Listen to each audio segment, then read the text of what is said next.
ఆ ఇద్దరు శిష్యులు యేసును వెంబడించిరి. రైట్. వారు యేసు వెనుకకు తిరిగి వారు తనను వెంబడించుట చూచి, మీరు ఏం వెతుకుతున్నారు అని అడుగగా, వారు రబ్బీ, నీవు ఎక్కడ కాపురం ఉన్నావని ఆయనను అడిగిరి. రబ్బీ అను మాటకు బోధకుడని అర్థము. వచ్చి చూడండి అని చెప్పగా, ఆయన వారితో చెప్పగా, వారు వెళ్ళి ఆయన కాపురం ఉన్న స్థలమును చూచి ఆ దినము ఆయన యొద్ద బస చేసిరి. ఇప్పుడు ఎక్కడి నుంచి ఎక్కడికి చేరారు? బాప్తిస్మం ఇచ్చే యోహాను దగ్గర నుంచి వాళ్ళు లోకరక్షకుడైన యేసుక్రీస్తు యొద్దకు చేరారు. అలా చేరి అప్పుడు పగలు రమారమి 4 గంటల వేళ అయ్యను.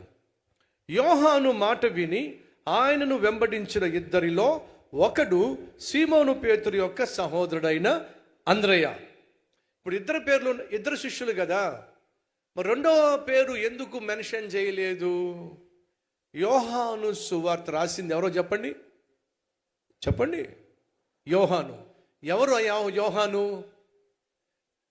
యాకోబు యొక్క సహోదరుడు. తానే యోహాను సువార్త రాశాడు గనుక ఎక్కడా కూడా యోహాను సువార్తలో తన పేరు మెన్షన్ చేయలే.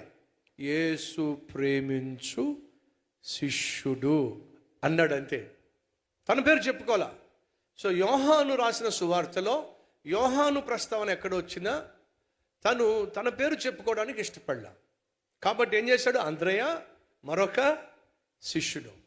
బైబిల్ పండితులు సాధారణంగా చెప్పేది ఏమిటంటే ఆ మరొక శిష్యుడు ఎవరో కాదు, యోహానే. సో ఇప్పుడు జరిగింది ఏమిటి? అంద్రయ యేసయ్యను కలిశాడు, యేసయ్యతో సమయం గడిపాడు, యేసయ్యలో లోకరక్షకుణ్ణి గుర్తించాడు. సో మొదటిగా యేసు దగ్గరకు వచ్చింది పేతురా, లేకపోతే ఎవరో చెప్పండి, గట్టి చెప్పండి. సో ఫస్ట్ యేసయ్యను కలిసింది ఎవరు? అంద్రయ. నెక్స్ట్ ఎవరు? యోహాను. అందరికంటే చిన్నవాడైన యోహాను. అంద్రయ ఏమో పేతురు యొక్క సహోదరుడు, యోహానేమో యాకోబు యొక్క సహోదరుడు. అంద్రయ, యోహాను వీళ్ళు యేసుక్రీస్తును కనుగొన్నారు. ఆయనను అభిషిక్తునిగా అంటే క్రీస్తుగా, ఆయనను మెస్సయ్యగా కనుగొన్నారు. ఆయనను యెషువా అనగా రక్షకునిగా కనుక్కున్నారు. సో మొట్టమొదటిగా యేసును రక్షకునిగా కనుగొన్నది, అంగీకరించింది ఎవరో చెప్పాలి? అంద్రయ, యోహాను. సో కీప్ ఇన్ మైండ్, 12 మంది శిష్యుల్లో మొట్టమొదటిగా యేసుక్రీస్తును రక్షకుడిగా విశ్వసించింది అంద్రయ, యోహాను. వీళ్ళిద్దరూ యేసును రక్షకుడిగా అంగీకరించిన తర్వాత అంద్రయ చేసింది ఏంటో చూద్దాం. తర్వాత మాట 41వ వచనం లేదా 41వ వచనం. సీమోను పేతురు యొక్క సహోదరుడైన అంద్రయ, ఇతడు మొదట తన సహోదరుడనైన సీమోనును చూచి, మేము మెస్సియను కనుగొంటిమని అతనితో చెప్పి యేసునద్దకు అతనిని తోడుకొని వచ్చాను. ఫ్రెండ్స్, మొట్టమొదటిగా రక్షించబడింది లేదా క్రీస్తును రక్షకునిగా లేక మెస్సయ్యగా అంగీకరించింది అంద్రయ.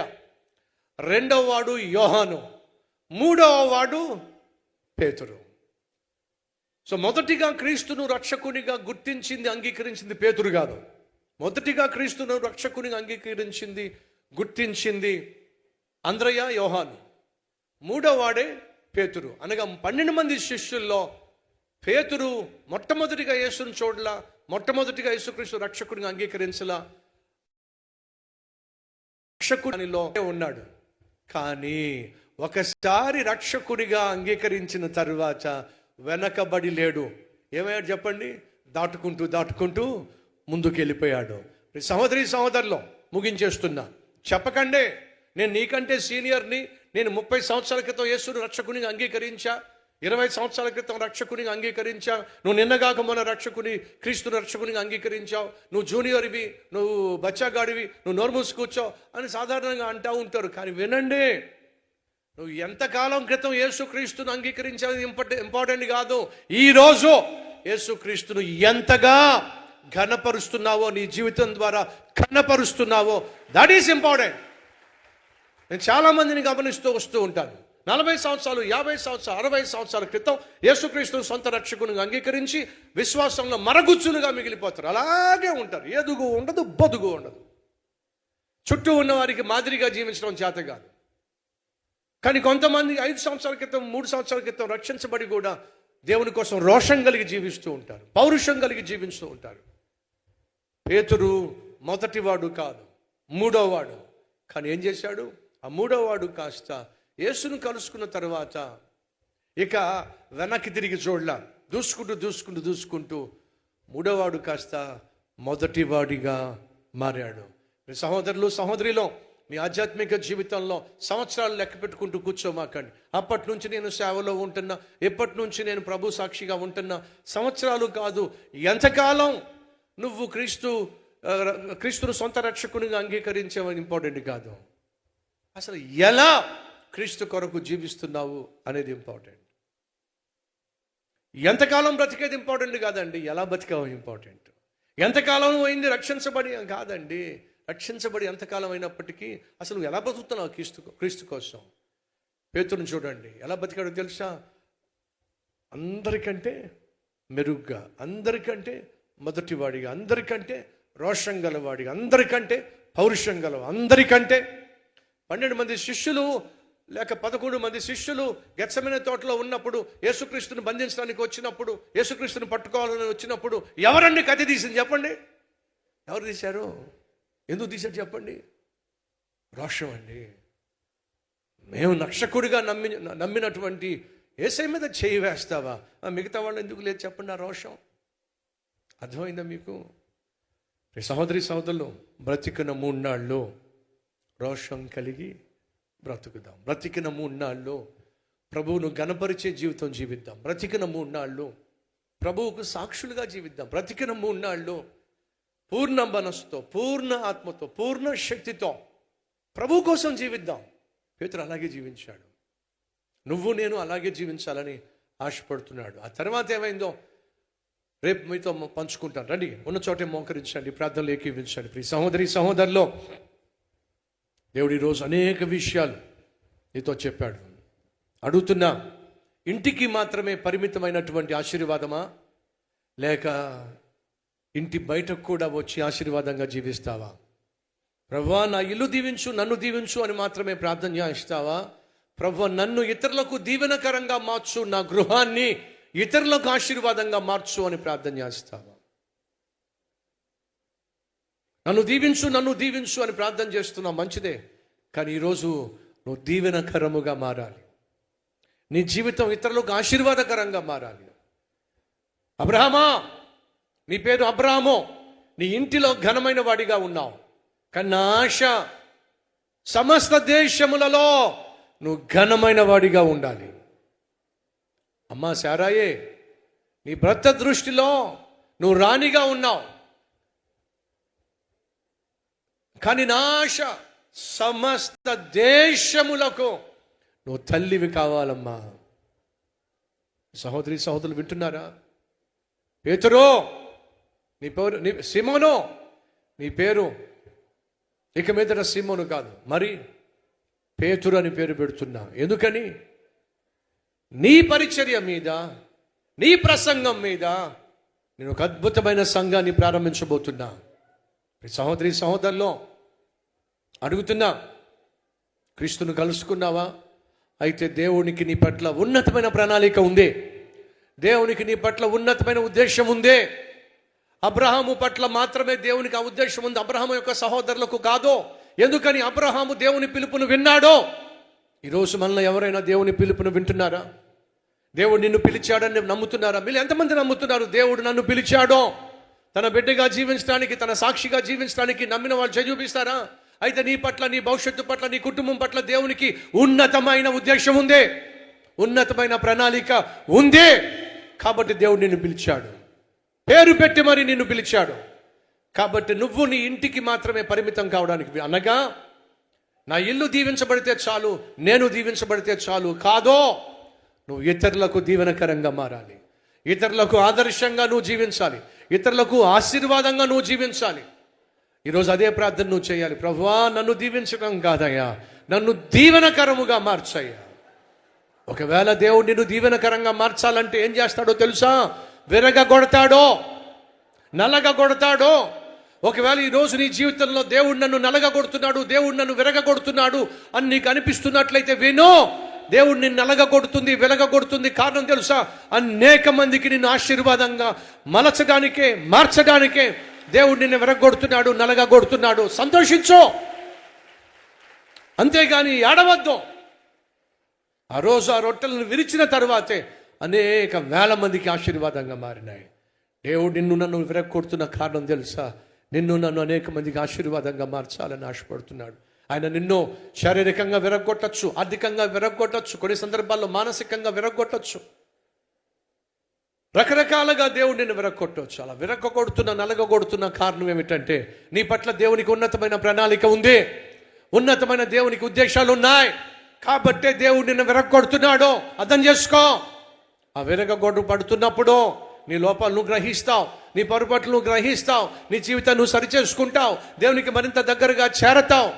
ఫలితంగా దేవుని చేతిలో పడిన నువ్వు ఆశీర్వదించబడతావు. ఆ ఆశీర్వాదము నా జీవితంలో అనేక మంది జీవితాల్లో ప్రవహించాలి అని ఆశించే వాళ్ళు ఉంటే మీ హస్తాన్ని ప్రభు చూపిస్తారా? మహాపరిశుద్ధుడు అయిన ప్రేమ కలిగిన తండ్రి, పరిశుద్ధుడు అయిన తండ్రి, బహుశ్రేష్టమైన శక్తివంతమైన సందేశం ద్వారా మాతో మాట్లాడినందుకు వందనాలయ్యా. శారాయి పేరు ఇక మీదట శారాయి కాదు, శారా అనేక జనములకు తల్లి కావాలి. అబ్రహాము నీ పేరు ఇక మీదట అబ్రహాము, సమస్త జనులకు నువ్వు తండ్రివి కావాలి. సీమోను ఇక మీదట నీ పేరు సీమోను కాదు, పేతురు. బండలా స్థిరంగా ఉండబోతున్నావు. అనేక మంది జీవితాలు నిర్మించబడ్డానికి ఆధారం కాబోతున్నావు, ఆశీర్వాదంగా మారబోతున్నావు. నీ పరిచర్య ద్వారా, నీ ప్రసంగం ద్వారా నా సంఘాన్ని నేను స్థాపించబోతున్నా. ఏమిటి నీ పేరు? యాకోబో. పేరుకు అర్థం మోసగాడు.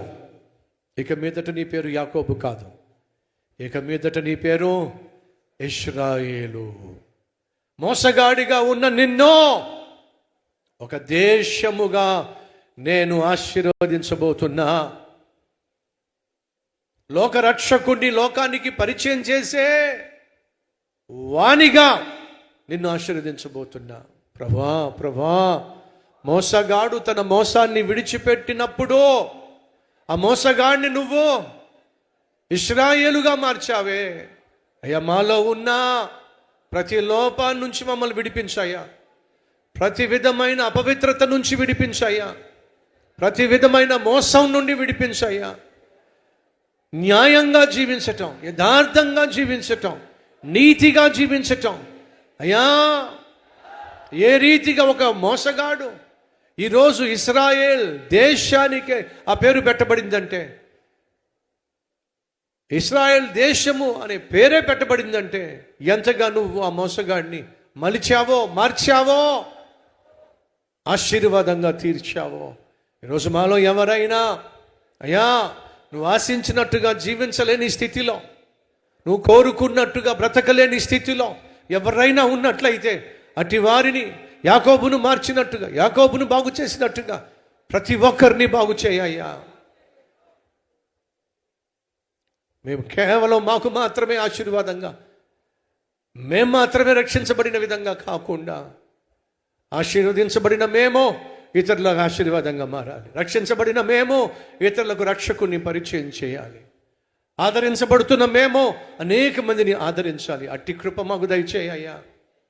మామిడి చెట్టు ఫలించిందంటే ఒక్క మామిడి పండు దాచుకోదు, అన్నీ పంచిపెట్టేస్తుంది.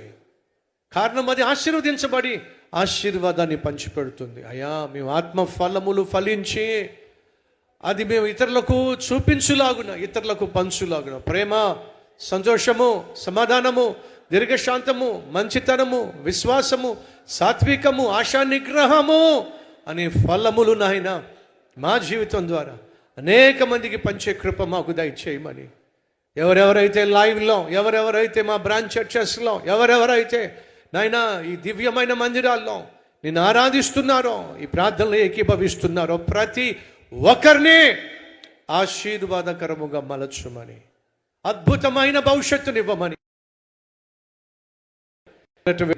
తండ్రి కుమార పరిశుద్ధాత్మ త్రియేక దేవుని దీవెన సదాకాలం మీ అందరికీ తోడే ఉండుగాక. ఆమెన్. చాలా సంతోషం. రేపు మళ్ళా ఆ తర్వాత ఏమైందో మీతో పంచుకుంటాను. ఈరోజు ప్రశ్న, ఆదికాండం నుండి యాకోబు లేయా కన్నటువంటి పిల్లలు ఎంతమంది? 7 పిల్లలను వారు కన్నారు. జవాబులు మీ కింద ఉన్నాయి. ఈ జవాబులు పంపించిన, తలుపులు తీసేసేయండి. జవాబులు పంపించిన ప్రతి ఒక్కరికి నా హృదయపూర్వకమైన ధన్యవాదాలు, శుభములు తెలియజేస్తున్నాను. ఈరోజు ప్రశ్న, నిర్గమకాండము నుండి ఇశ్రాయేలు త్రాగుటకు నీళ్లు లేవని మోషేతో ఎక్కడ వాదించారు? ఇది మీరు నిర్గమకాండం చదివితేనే తెలుస్తుంది. చదువుతున్నారని చెప్పి నేను నమ్ముతున్నాను. ఎక్కడ వాళ్ళు వాదించారనే దానికి సమాధానం ఆ నెంబర్కి మీరు వెంటనే మీ ఫోటోతో సహా పంపించే ప్రయత్నం చేయాల్సిందిగా కోరుతున్నాను. ఈరోజు ఖచ్చితంగా మీరు చదవాల్సినటువంటి అధ్యాయాలు నిర్గమకాండం 11వ అధ్యాయం నుంచి 40వ అధ్యాయము పూర్తిగా చదివేసేయాలి. రేపటి దినాన చదవాల్సినటువంటి అధ్యాయాలు, లేవియాకాండం పూర్తిగా చదివేసేయాలి. సంఖ్యాకాండం 1 నుంచి 3 అధ్యాయాలు మీరు చదవాలి. రైట్ ఫ్రెండ్స్, రేపు సాయంత్రం 6 గంటలకల్లా మనం కలుసుకుందాం. 8:30 గంటలకల్లా ఎవరైనా తప్పక వెళ్ళాల్సి ఉన్నట్లయితే వెనకొచ్చి కూర్చోండి, నిర్భయం లేదు. 8:30కి వెళ్ళిపోవచ్చు. ఒకవేళ కొంచెం ఆలస్యం అయినప్పుడు ఈ విధంగా విలువైన సందేశాలు అందిస్తున్నప్పుడు ఇబ్బంది పడకుండా మీరు ఉండాలని మనస్ఫూర్తిగా కోరుతున్నాను. Thank you friends. God bless you all. Shalom and see you tomorrow.